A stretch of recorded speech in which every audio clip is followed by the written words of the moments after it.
Now, comes up the question of what we Southern soldiers fought for. My friends, as a boy of 16 and a half years old, I didn't think about any abolition of slavery. My mind wasn't developed enough to take in what the politicians had in mind, and hence there was no trouble as to the freedom of the slaves.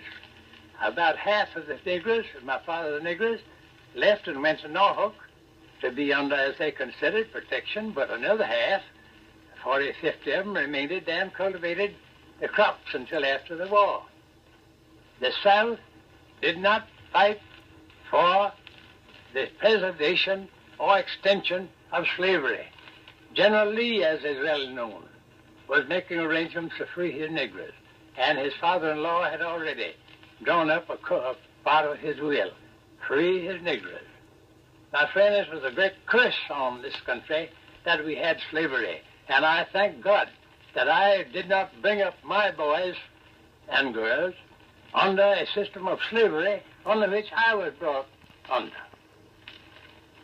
What did you boys fight for then? Here's what great many people do not know. That as a young man that way I couldn't understand it fully. But I look back now and see my part in it and saw what we struggled for. And that was for states' rights. For states' rights.